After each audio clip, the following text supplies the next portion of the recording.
What's going on, everybody? Welcome back to the Optimize You podcast, the place where we're providing all kinds of information and value so that you can optimize your life, health and fitness, life in general, and everywhere in between. As always, if you like this podcast or you found value from it, go ahead and share it with friends, family, anybody that you feel like could benefit from it. We greatly appreciate it. In today's episode, we are going to dive into interest versus commitment. And we're talking about specifically in your health and fitness journey. So we're going to dive right into it. What do I mean by interested and committed? We're going to dive into both categories. I think it's really important to understand both, and then you can kind of assess and see where you may have fallen in the past, or even better, where you've been successful and why you were successful. And we'll kind of break them down into those categories.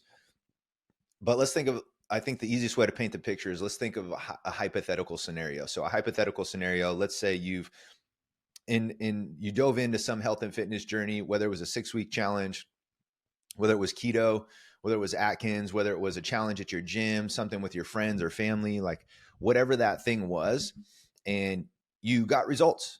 Let's just say you lost 20, 30, 40 plus pounds. You probably did it in a way, and if this is you, right, we're using a hypothetical scenario, you probably did it in a way where you either gained all that weight back or most of it back, or in some cases, even worse cases, gained even more in that process. And so this is where we can distinguish, okay, were we interested in that process or were we committed? And I think it's very important to draw and be able to differentiate the line between both of these. And when you can do that, you can see where you may have dropped the ball in the past and why it was so difficult to be able to sustain the results that you once did have. There's no problem of getting the results. There actually is more of a challenge of keeping and sustaining the results. And we're going to talk about that here in a second too. So I wrote down some notes here. So if you see me looking down, that's what I'm referencing to. But let's just go over the interested individual. And this may have been somebody similar to you in the past. Somebody who's interested does things out of convenience. They wait to feel motivated to do things. They'll do things sparingly, or every once in a while, or when all the stars align and everything's perfect, I'll do it when I feel good. I'll I almost do things in the spare of the moment, right? Like if I find this extra strike of motivation today, and I happen to get really lucky, and everything feels really good, then I'll do the thing that I know I need to do, the activity that's going to yield the result or the outcome. And in that case, we know, you and I both know, when we're staring on the outside looking in, it's easy to see if somebody has been consistent enough to yield a very specific outcome. Again, there's a lot of delusional people out there too, thinking that you can put very minimal effort in, D minus, D, even C minus effort, and then we can yield an A+ outcome or an A+ result. And it just unfortunately just doesn't work that way. Otherwise, you'd see everybody walking around super fit and super healthy, right? So what's the difference between committed? If you're committed to your process, if you're committed to your journey, if you're committed to the activities day in and day out, the difference is you have a plan. Usually somebody that's committed has an execution plan. And you may have been this person that was interested, but you kind of had a plan, or you did something very short term and temporarily. So technically you had a plan, but you didn't have a plan after the plan. So that's what I'm talking about. I'm talking about a post-plan plan, right? What are you doing after you do the 6-week challenge? What are you doing after you run the diet? That's more so what I'm talking about, not necessarily the plan of execution, because that's good. I think generally most people are going to have that anytime they set out to do something. But a person that's committed is going to have a plan for longevity, a plan for sustainability, a plan for after the diet, exercise routine, challenge, whatever it is that you embark on. I think this person also creates a list of things that they can visualize. And now we're talking about the mental aspect of things. So yes, we mentioned the physical side of things. If you're doing workouts, you're doing nutrition, eating proper food, things like that, that's great. But what I think a lot of people brush over, except for people who are committed, they can visualize what it is that they want. So for the mental aspect of it, having clarity on that is super, super, super crucial. And if you haven't had that in the past, 9 times out of 10, it's why you will drop the balls, because you don't have the mental clarity. You can't envision it. You can't create it in your mind before it's actually happened yet. So you really don't know where you're going. You're just like doing the things, going through the motion. I guess I'll just check the box because technically I think this is what I'm supposed to do. So if I do this enough times, or at that D+ C- effort, hopefully, fingers crossed, I'll somehow get a miraculous, amazing outcome. And unfortunately, it just doesn't work like that. I think it's also the difference between somebody who does their best or tries really hard versus somebody who's committed is going to do what's required. And that's a huge difference. So you can think back in the past, and it's easy to pat yourself on the back and say, man, I tried my best, right? And trying your best is different for everybody. But one thing to signify and create and kind of just draw a line in the sand is, did you do what's required? So aside from your best, whether it was your best or not, did you actually do what was required to yield the desired outcome that you're going for? And if you can ask yourself that and answer yes, a lot of times I think most people are going to answer no when they put it in that perspective.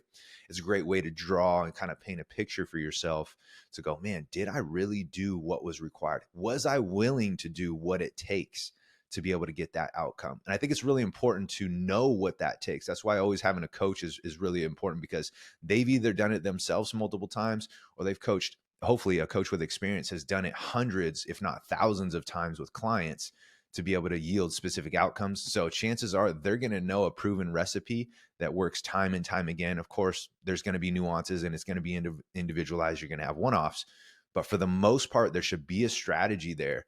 There should be a significant plan, not only to get the results, but to keep the outcome. And that's somebody who's committed. That's having a coach that's committed. That's another thing, is somebody that's committed probably invests and hire and understand the importance of it to hire a coach in their process. And that takes a willingness to admit that, hey, I don't know everything. Therefore, I need to invest my time, energy, and resources into somebody that does, so that I can fast track my process. This isn't a sales pitch. I'm just spitting reality. I know for me, if I'm trying to get somewhere and I want to go fast, I'm investing my hard-earned money into a coach that's either been there or coaches people to have been there, and they do it time and time again, and they have a proven track record. I know I'm going to vastly shorten that learning curve for myself. And that's the sign and signals of somebody who's committed, if they're willing to do those sort of things. Also consistency, right? We got to talk about consistency. If you do things consistent enough, regardless of, the perfection in the day-to-day, matter of fact, perfection is never going to be required during the process. For me personally, I always set 80-20 rule for my clients. I say, hey, if we're doing 80% of the things that I lay out for you and I put on your day-to-day schedule, if you create a threshold of 80% or higher, right? Make 80% your bottom threshold. Chances are you're going to be moving in the direction that we want to go, and you're going to be moving there with some speed. Now, if you drop below that, it's not to say that you can't still get results, but the results that you probably desire in your head and that you want to achieve and that you want to get, it's going to require at least a bare minimum 80% of the tasks at hand. And that means everything from mindset to hydration to proper nutrition to workouts to intensity in workouts to effort. I mean, you name it, right? There's so many different intangibles that go into it. But as long as somebody is doing 80% of those things, generally speaking, they are moving fast and they are moving with speed in the right direction. And that's when things get really exciting. Those are the signs of somebody who's committed. Somebody who's interested will drop below that 80%. And that's just something that I set for my clients. That's what I found to deem successful. Could you be 70% and still get results? Yes. On a longer time horizon, absolutely, you totally could. But I know people are expecting a certain standard from themselves majority of the time. And when people get above that threshold, they really crush it, and they're really happy and they're really satisfied with the results. So I have an example of a client that I was just talking to the other day that I thought I'd share. And he's a perfect example in terms of what we're talking about. He was once interested, and he had a shift. He had a mindset shift. He had an experience, and he transitioned and made the transition from being interested in his process to now being committed. And I think you could be both. You can be interested solely, but you could also be interested, and then you bridge that gap over to being committed. And the big moment for him was going to get his blood drawn. He got his blood drawn. He had a physical. He had been in the process in his health and fitness journey and kind of just dabbling, right? And he'd be the first to admit that he's like, man, I'm kind of just dabbling in the process. I feel like I'm doing good, but I know I'm capable of doing more. And so you just kind of float in no man's land, right? In terms of progression, in terms of results. It's like you get some here and there, and then it's almost enough or a reason to justify why you can take your foot off the gas a little bit, and then kind of just ping pong back and forth between like gaining and losing the same 10 to 20 pounds over and over and over. So that's kind of where he was at. until he got his blood taken and the doctor said, hey, you need to do something or else this is going to be bad and you're putting your family at risk. Like, it took a scare. And unfortunately, that's sometimes what it takes to be able to create the seriousness around your health and fitness journey, because everybody's so worried about everything else. And we often forget that, hey, this is an insurance policy for ourselves in terms of longevity, our family. We want to be around to do all these things to fill everybody else's cup. But if our health is being sacrificed in the process, our time is limited here. And we all have that expiration date on the time on our back, and we don't know when it's going to happen. But I guarantee the more and more you neglect your health and fitness and longevity, that end is coming closer and closer, and it's coming faster and faster. So it's always just a game of being able to prolong that and push that timeline back as far as we possibly can. Can catastrophic things happen unexpectedly? Yes. But let's just say, generally speaking, we want to try to do our best to push that timeline back as far as we possibly can. How do we do that? We focus and we tell ourselves and make a decision if we want to just be interested in our process, or do we actually want to be committed and yield the outcomes that we actually desire? Because that's what's required. Anyways, back to this client. He was interested. He unfortunately had one of those scares, and he shared a story with me the other day. He said, you know what? I was coming back from my kid's event. I think it was a baseball game, and we're on the way home, and we're 5-10 minutes from home, and the kids wanted to stop at Taco Bell. So he stops at Taco Bell, gets the kids, the food that they want. And he's like, you know what? I'm going to get something for myself. But here's where the difference was. Instead of just ordering as much as he possibly could, his favorite things, eating until he's full, then some, and eating himself sick, right? And kind of self-sabotaging just because it's quick, it's easy, it's cheap, it's convenient on the way home. He let his kids order what they wanted to order, which is a totally different topic. We can talk about that later, but we're just talking about him now. And he said, you know what? I'm just going to get one soft taco. I'm going to get one soft taco because I know I can have that. I can still enjoy it. I can still take it into account. And you know what? It's going to hold me off until I get home. And then I can have my pre-made protein that I've made, my Greek yogurt, my barbecue chicken breast that I took time out yesterday to prep and prepare. I know I have a bunch of stuff at home ready to go. Whereas the past him, the interested version of him, would have easily caved in and ordered everything on the menu, right? Or ordered all of his favorites and just kind of would have binged and went crazy. And so I was super proud of him. And he was, the difference here, and it's very nuanced, but the difference is he used the soft taco to bridge the gap so that he could get home and do the thing that's required, versus making a shoot from the hip decision. It's all about limiting decision fatigue. So if he was in that position and he was a previous version of himself, an interested version of himself, it would have just been a free for all through the drive-through. And that was a huge moment for him. I don't think he realized it, but he told me the story, and we brought that awareness to it. And he's like, you know what? Yeah, I in the past, when I was just going through this process and I was interested, I would have said, "Oh, screw it, I can eat or I can deal with that stuff later." He's like, or it wouldn't even have been on my head to have a little bridge session to be able to get home, to get higher quality foods, to get my protein in, to get my higher quality food sources in. He's like, I would have just ordered as many things on the menu that are my favorite, and I would have crushed them. And so that was a huge turning point for him. It goes to show that for one, you never have to be perfect in your process. But two, it shows you that the more control that you have, the more committed you are, the better decisions that you'll make. And you'll be able to live out an entirely different life, an entirely different a way of living and quality of life, just by making what seems like little decisions, but they add up, they compound over time. And so that's huge. The ability to make decisions, looking through your process of somebody who identifies as being committed, and they're viewing through a different lens than somebody who's just interested. Somebody who's just interested makes decisions out of convenience, whether they feel like it or not. Whether they're motivated, right? Somebody who's committed doesn't wait for those feelings.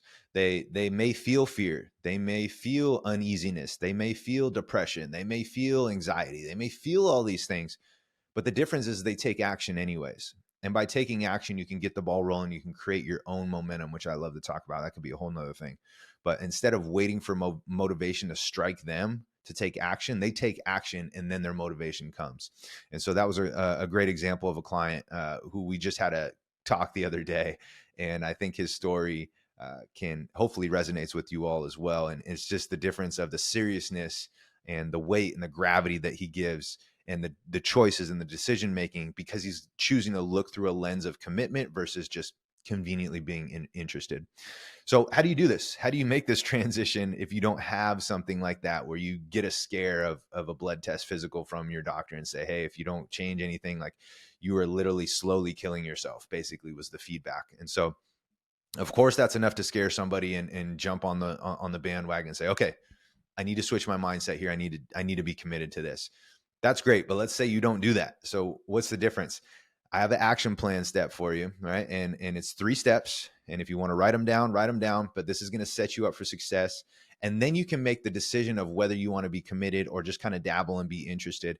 Because at the end of the day, I tell people this all the time. It's like, I no longer choose to help people who are just interested. I vet people who come through my program and my process. And before we even sign up, we have to make sure it's a good relationship between both of us. And I encourage you, regardless if you're working with myself or Alex or anybody else, I encourage you to make the decision for yourself as well. And if you've been one of those people that are ping-ponging back and forth between kind of just mediocrity and average, and you're like, man, I can never achieve that next thing, I know I'm capable of it, it's probably because you've just been dancing in the interested circle for a while. You're dipping your toe in versus being committed. And so here's an action plan that you can do. First, number one, there's 3 steps. Number one, figure out what you want. What's your true desire? What do you actually want? Because that's going to be important. That's going to be the difference maker of you being able to do things when you don't feel like it versus you just waiting around for motivation and feeling, this strike of energy, and all of a sudden you're going to start prioritizing things. Okay. So that's number one. Figure out what you truly want and what you desire. And if you can pick something that's bigger than yourself, even better. Doesn't have to be, but if you have a family and they're really important to you, if part of your reasoning of what you want relays to them, even better. Second part is, why do you want it? Why is it important to you? Again, if you bring family in or somebody bigger than yourself, it's going to be, a lot of times that holds more weight and it makes it easier to commit. And then the third thing is, ask yourself, what are the demands to be able to get to where it is that I want to go? If I'm not sure, then research them or ask a coach or ask somebody who has what you want. And then you have a list of those things, and then ask yourself, what am I willing to commit to? And am I willing to commit to those things? It doesn't have to be all of them at once, but what's my level of commitment? Like, where are you setting your bar? Where are you setting your standard for yourself? Are you going to be somebody who walks 10,000 steps a day? Or are you only, in the beginning of your journey, willing to commit to 5,000? You got to have that honest conversation with yourself. It goes back to what we were talking about. Am I giving D minus effort and then expecting A+ results? So you got to have that honest conversation with yourself. The more brutal it is, the more, less fluff around that conversation, the better, so that you can figure out exactly where you're starting. And you can be honest with yourself and say, yes, I'm willing to commit to these things. I'm not quite yet willing to commit to that. And so your expectation can be a little bit more of reality versus like, oh, I'm only willing to commit. Here's the list of what's required to get to where I want to go. And I'm only willing to commit to 3 out of 20 of these things, but I should be able to yield the outcome, right? That's just crazy. So, and some of us think like that, having false expectations or unrealistic expectations. But if you know what's required, the demands that are required, and a lot of them are going to be very black and white. Of course, they're going to be nuanced to each individual based on where you're at in your journey, but there is going to be a lot there. Like, you're going to have to hit a certain amount of protein in your diet. You're going to have to work out a certain amount of times per week with a very specific intensity, not just checking the box and going through the motions. Your mindset's going to have to be in the right spot. You're going to have to prioritize sleep 7 to 8 hours plus. You're going to have to focus on hydration, like all of these things. And if you're not willing to do that, that's fine, but you can't expect A+ results if you're not willing to commit to those things. And that's totally great. Just decide. It's going to help. This 1, 2, 3 step process is going to help you really decide, am I really committed, or am I just kind of interested, and I'll kind of move in that direction when it's convenient, but it's enough for me to just slide back to where I started. So hopefully all that helped.